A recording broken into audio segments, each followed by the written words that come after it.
For Creamer Media's Polity, I'm Tabi Madiba. Political analyst Aubrey Majiti joins me to discuss the land question. You posed a question to ask if land expropriation without compensation was constitutionally permissible. Do you have an answer for that? Well, there is a debate amongst legal commentators and other commentators. There's two schools of thought. There are those who argue that Section 25 of the Constitution does not have to be amended to give effect to the idea of expropriating land without compensation. Because if land is expropriated on the basis of justice and equitability, given the fact that the Constitution dictates that the compensation must be just and equitable. Just and equitable could mean 0 rand. In other words, a piece of land can be compensated to the value of 0. This is what one school of thought argues. Now, of course, some of those who raise this argument do so in bad faith. It is their way of disguising opposition to expropriation of land without compensation. There are those who raise the argument, I believe, in good faith, although in my view, they are misguided. The second school of thought argues that Section 25 is ambiguous when it comes to whether land can be expropriated without compensation. They argue that the starting point of Section 25 is compensation, and therefore the amendment would make the section clearer and unambiguous. And therefore, those who argue that land can be expropriated at 0 value should be supportive of an amendment that clarifies the section or makes it less ambiguous, unless, of course, they have not been arguing in good faith. So do you think it was possible for the country to expropriate land without the consent of the people? Well, the point I make, or the question I raise in the article, is with regard to whether it is possible to expropriate land with or without compensation, without the consent of the conquerors. Because in another article, in another publication, I make the argument that South Africa belongs to those who conquered it, not to those who live in it. So we all live in it, but it belongs to those who conquered it, and therefore we are not going to expropriate land with or without compensation, without the consent of those who conquered it. But recently, the ANC President Cyril Ramaphosa shocked many when he announced that the ANC would push for the amendment of the Constitution to allow for land expropriation without compensation, and he made the announcement amid public hearings into the matter. So do you think Ramaphosa desperately wants a mandate to consolidate the grip on the ANC? Well, firstly, he did not say anything we did not know about the ANC's position on this, because at its Nasrec conference in December 2012, the ANC adopted a resolution calling for both expropriation of land without compensation and the amendment of Section 25 to give effect to that idea. So he was not saying anything that we did not already know about the ANC's position. It raises the question, why then did he make that announcement without waiting for Parliament to conclude its hearings? And it suggests that both he and the ANC are under pressure, because so far it is the economic freedom fighters who have been setting the agenda as far as this question of land expropriation without compensation is concerned, and the ANC has been playing catch up. But also he faces an image crisis. Increasingly, there is a perception that President Cyril Ramaphosa is a Trojan horse for both the interests of white capital and white interests in general. And therefore, he needs to cleanse himself of this perception. But there's an election coming. The ANC does need to be seen to be setting the agenda and leading from the front, not leading from behind the EFF when it comes to this question. And can you briefly tell us, what is the land question about to the people, black and white? Well, you know, there's an irony about the land question, that both white people who are resisting the idea of expropriation without compensation and some of the black people who want it believe that land expropriation without compensation is a punitive measure. In fact, my sense is that there are black people who see it just as that, as a measure that must punish white people for the historical injustice of land dispossession. And then you have white people who are resisting land reform in the form of expropriation, with or without compensation, and those who oppose it if it comes in the form of expropriation without compensation.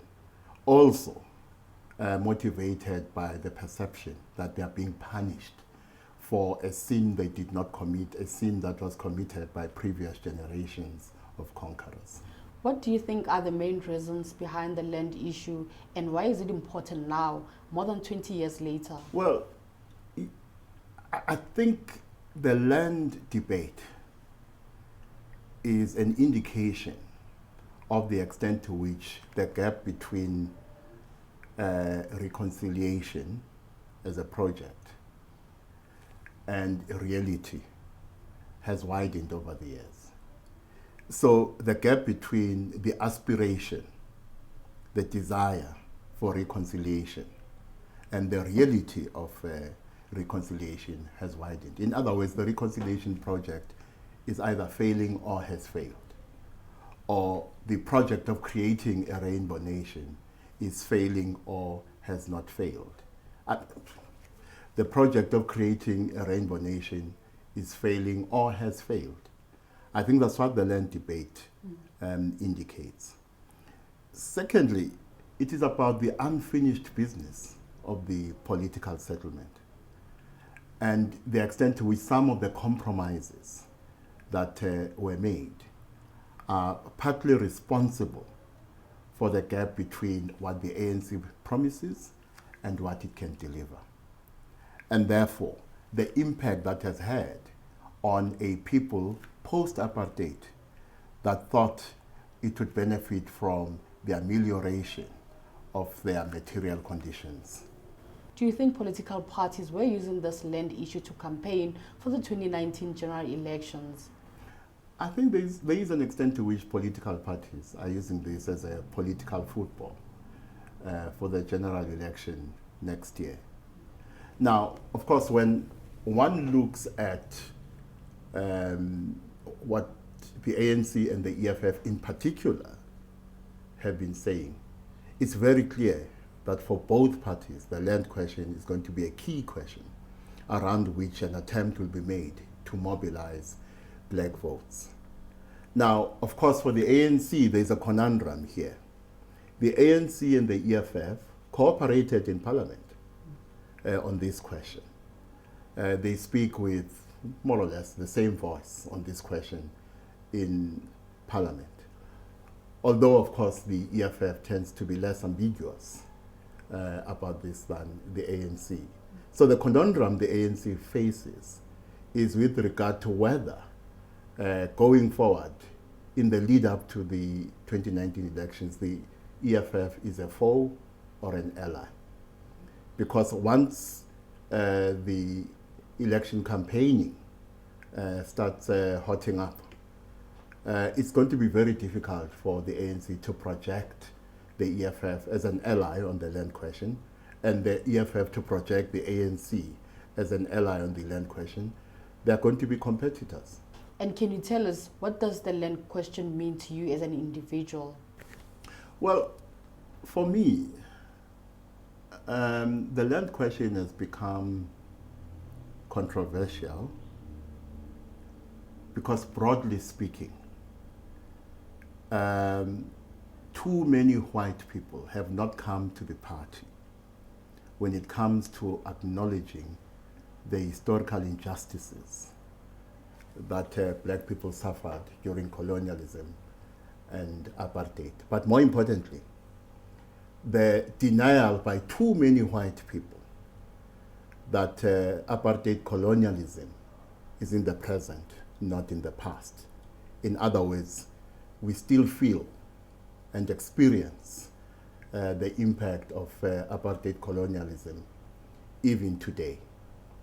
And therefore, if you listen to voices such as AfriForum and other conservative right-wing voices that are disputing the historical account of this historical injustice of land dispossession, one gets the feeling that there are still too many white people who are refusing to acknowledge the historical injustice of land dispossession, and as a result are refusing to accept our humanity as black people. And talking about AfriForum, what is your view on the list that is said to be containing the names of the farms that are to be targeted for the land expropriation without compensation, as analysts at the Institute of Race and Relations believe that the list is legitimate? Well, to me, whether the list exists or not is not the issue. The issue is, or are the political ends to which AfriForum wants to use the list, whether the list is authentic or not. What they want to do is to mobilize white landowners around the existence of a list, whether it is authentic or not, cause alarm and panic in those communities, and therefore create a movement in opposition to the idea of expropriating land without compensation. Now, I think the impact as far as national unity is concerned, to the extent that we can talk about the fiction of national unity, this matter is going to exacerbate racial tensions in South Africa, is going to exacerbate racial conflict. And therefore, I see the goal of a rainbow nation, a non-racial society, a society that is working on reconciliation, receding even further. Now, when you look at how too many ANC leaders are chewing water when it comes to issues such as the land question, and you see an attempt to placate both those who are demanding land expropriation without land and those who oppose it, I think there's an extent to which the younger generation will give up on us, the older generation, as a generation that has failed to deliver on the promise of liberation. Now, we must bear in mind that even generations that did not experience colonialism and apartheid directly suffer the impact, because cycles of humiliation and oppression tend to be passed on from one generation to another. And in fact, a generation that did not experience apartheid and colonialism may be more angry than a generation that experienced these evils directly, which means to the extent that we as a generation are failing to deliver on the promise of liberation, we are creating a recipe for future conflict when the next generation will make much more radical demands for change than we are. That was political analyst Aubrey Majigci speaking to Krima Media's Polity about the land question.